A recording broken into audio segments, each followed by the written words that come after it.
याला काटे भरपूर असते तर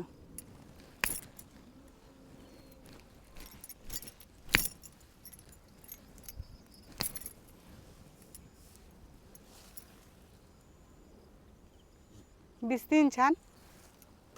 भाजी पसरलेली किती आहे पहा ना, एकच झाड आहे। जमिनीवर पसरती भाजी ना। हो आणि याचं खोड परत फुटता। हो परत फुटल आता ही। जसा पाऊस पडला जसं पाणी भेटलं की ही भाजी परत फुटते, त्याच्यामुळे खोडापासून ही भाजी खुडून घ्यायची, मग नव्याने भाजी तयार होते आणि खूप जपून काढावी लागते नाही का। हो काटे आहेत तिला भरपूर। झाड किती मोठं निघलंय, एकाच झाडाची भाजी आहे एवढी, भरपूर अशी भाजी होईल। भाजी मी अशीच घेतलेली आहे, आपण आता नंतर खुडून घेऊ। छान अशी कवळी कवळी भाजी आहे। काटे भरपूर आहेत हो याला, काटे टोचलेत हातामध्ये लई। आपल्याला भाजी भरपूर भेटलेली आहे, सर्वात शक्तिशाली भाजी आहे। भरपूर अशी आयुर्वेदिक गुणधर्माने भरलेली आहे। आणि आता पाऊस पडला की 4 महिने भरपूर आपल्याला ही भाजी भेटती। पाऊस पडल्याच्या नंतर ती उगायला सुरुवात होती आणि हिवाळा भर राहती, म्हणजे 6 ते 7 महिने भरपूर भाजी असते। ही सराट्याची भाजी आपल्या कंबरदुखीसाठी, गुडघेदुखीसाठी, सांधेदुखीसाठी अति उत्तम आहे। आपले हाडं अजिबात दुखत नाहीत, ह्या भाजीचं जर सेवन केलं ना आपण, अजिबात आपले हाडं दुखत नाहीत। 3 दिवस झालंय सलग पाऊस चालू आहे, भरपूर चांगला असा पाऊस झाला। आज थोडीशी सुट्टी दिली पावसाने, म्हणलं मस्त अशी आपण आज सराट्याची भाजी बनवू। इतकी सराट्याची भाजी उगली ना, भरपूर अशी सराट्याची भाजी उगली। तुमच्याकडे उगली का नाही ते सांगा आम्हाला, आणि पाऊस पण आहे का ते पण कळवा, कारण की बऱ्याचशा ठिकाणी पाऊस नाही आहे अजून। जुन्या लोकांची आवडती भाजी आहे ही, सगळेजण आवडीने खायचे। आणि ही अशी कच्ची जरी आपण तोंडी लावली जेवताना दुपारच्या टायमाला तरी छान लागते खायला। आणि चवीला ही भाजी आपली हरभऱ्याची भाजी कशी राहती तशीच चवीला लागती, छान लागते खायला। हा काटे भरपूर आहेत।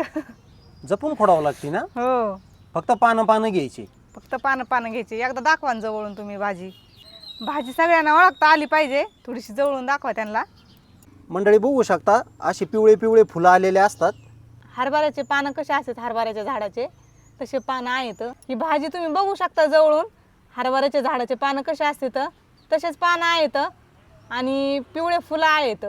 आणि काटे बघू शकतात, हे काटे अक्षरशः आपलं गाडीचं टायर जे असतं ना ते पंक्चर करतात, इतके निब्बर असतात।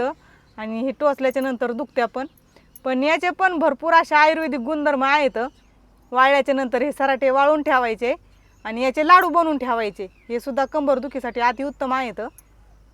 याच्यामध्ये बी पण असतं, आपण याचे लाडू पण बनविलेले आहेत। आणि हे सराटे खूप मोठे होतात ना। हो सराटे अजून खूप मोठे होतात। सगळ्यात महत्त्वाचा याचा फायदा सांगते मी तुम्हाला। हे जे सराट्याचे काटे आहेत ना, याचे काय करायच्या पूर्वी महिला बाळंतपणामध्ये याचे लाडू करून खायच्या, तेव्हा आपल्या कमरेला त्रास होत नव्हता, हाडे पण दुखत नव्हते आपल्या डिलिव्हरीमध्ये। त्याच्यामुळं जुन्या लोकांचा हा घरगुती आयुर्वेदिक उपाय होता म्हणायचं। तर निब्बर असते ते भरपूर काटे। आम्ही पण याचे लाडू बनवलेले आहेत, खाल्लेले आहेत, छान लागतात खायला। तुम्ही पण असे लाडू बनवित जा, तुमच्याजवळ जर असे सराटे असतील तर। माझ्या सासूबाई सांगायच्या आणि त्या पण बनवतात अजून पण, त्यांनीच बनवून दाखवले आम्हाला, खायला पण छान लागते। तर आपण जे खारीक खोबरं बारीक करतो ना बाळंतीला खायला, त्याच्यामध्येच हे बारीक करायचे आणि याच्यामध्ये गुळ कालायचा आणि ते सगळं मिक्स करून घ्यायचं, तेव्हा छान लागतं खायला। याच्यामध्ये काटे अजिबात आले नाही पाहिजे, काटे बाजूला निघून जातात कुटल्याच्या नंतर। आपण छान अशी सगळी भाजी खुडून घेऊ, भरपूर अशी मस्त भाजी भेटलेली आहे, चवीला पण खूप छान लागते भाजी। आता पाऊस पडायला सुरुवात झाला की रानभाज्यांना पण सुरुवात होत असती, भरपूर अशा रानभाज्या उगत आहेत अजून। तर तुम्ही या सराट्याच्या भाजीचा नक्की उपयोग करा, तुमचे हाडे एकदम मजबूत होणार आहे। अर्थातच ही भाजी आहे ना आपले हाडे जोडणारी भाजी आहे। आपल्या हाडामधील कॅल्शियम वाढन ह्या भाजीमुळं, त्याच्यामुळे तुमचे कधीच गुडघे दुखणार नाही, कंबर दुखणार नाही, तुमचा सांधिवात देखील ह्या भाजीमुळं दूर होणार आहे। तुमच्या हाडाला आणि तुमच्या शरीराला प्रचंड असा आराम मिळणारच आहे। भाग्यश्री मी भाजी खुडू लागू ना। हो लागा ना, भाजी खुडू लागा ना। बरं बरं। भरपूर अशी भाजी खुडून घेतली, टोपलीभर भाजी झाली, चांगली फटकून पण घेतली। आपण आता छान अशी मस्त गरम गरम भाजी बनवू।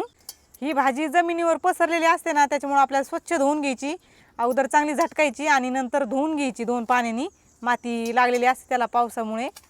आपण भाजीसाठी हिरवी मिरच्या आणि लसूण कुटून घेणार आहेत।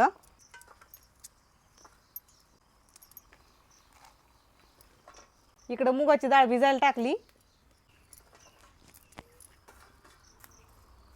एक मोठी लसणाची कांडी घेतली. हिरवी मिरची लसूण थोडं उचलून असलं ना चवीला छान लागते भाजी. मीठ टाकल्याच्या नंतर मिरची पटकन बारीक होती. आता हे बारीक कुटून घ्यायचं आहे.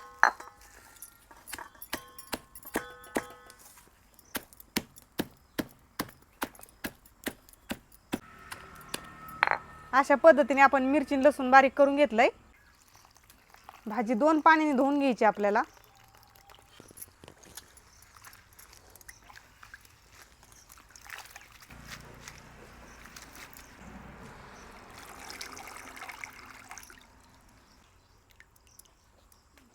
पहा किती माती निघली, कारण की 2 दिवसापासून सारखा पाऊस चालू आहे.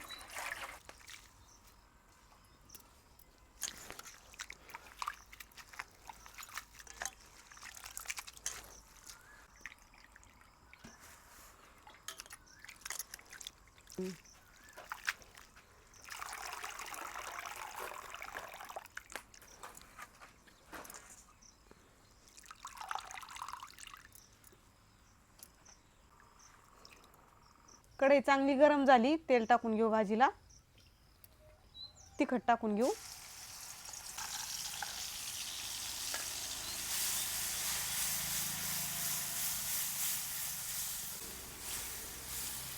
आपण कच्ची मिरची आणि लसूण कुटून घेतले त्याच्यामुळे तेलामध्ये परतून घ्यायचं आहे. किंवा तुम्ही मिरच्या भाजून जरी टाकल्या ना कुटून तरी चालतं. लसूण मिरची चांगलं परतलंय. आपण याच्यामध्ये आता भाजी टाकून घेऊ.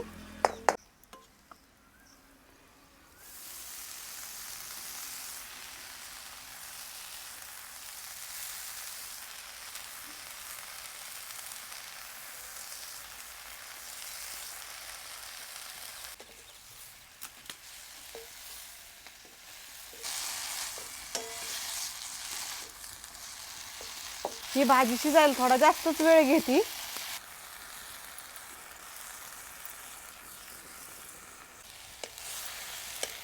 भाजी चांगली परतून घ्यायची.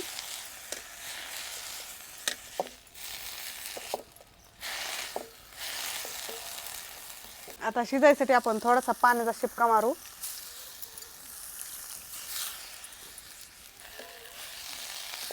पाच मिनिटं चांगली शिजून घ्यायची भाजी. आपली भाजी शिजत आली.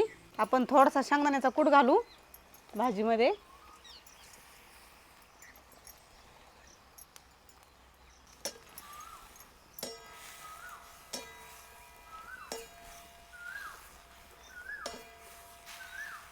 भाजीचा छान सुगंध सुटलाय.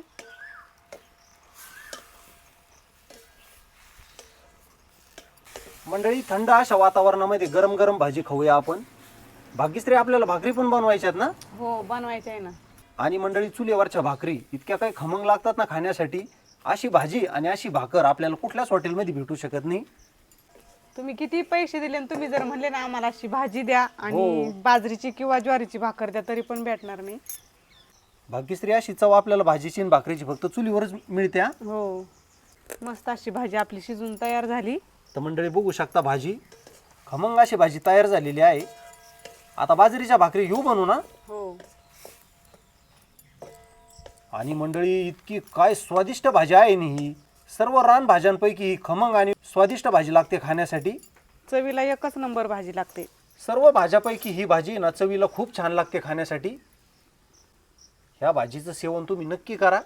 आणि ही भाजी तुम्हाला कुठं भेटेल ना, तुम्ही शहरात जरी राहत असाल ना, एकदा शहर सोडलं ना, ही भाजी तुम्हाला डोंगराळ भागामध्ये रस्त्याच्या कडेला, शेताच्या बांधावर, जिथं दगडधोंड्याची जमीन असते ना, त्या जमिनीमध्ये तुम्हाला अवश्य ही सराट्याची भाजी भेटेल. तर ही सराट्याची भाजी नक्की आणा आणि नक्की बनवून खा. आपली छान अशी भाजी तयार झाली खाण्यासाठी. आपण कढई खाली उतरून घेऊ.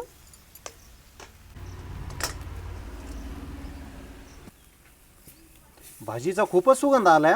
हो, मस्त सुगंध आलाय. या सगळेजण भाजी खायला. तुम्हाला जर अशी भाजी सापडली ना, तुम्ही अवश्य अशी भाजी बनवून खा आणि मला कमेंटमध्ये सांगा कशी चव लागली तुमच्या भाजीची. तर चला, तुम्हाला आजच्या भाजीचा व्हिडिओ कसा वाटला ते पण कमेंटमध्ये कळवायचं आहे. सगळ्यात महत्त्वाचं, तुम्ही जर आपलं गावची चव चॅनल सबस्क्राईब केलं नसेल ना, ते पण आठवणीने सबस्क्राईब करायचं आहे. आपला व्हिडिओ जास्तीत जास्त शेअर करायचा आहे. तर चला पुन्हा भेटू आपण अशाच एखाद्या नवीन रेसिपीमध्ये. तोपर्यंत धन्यवाद.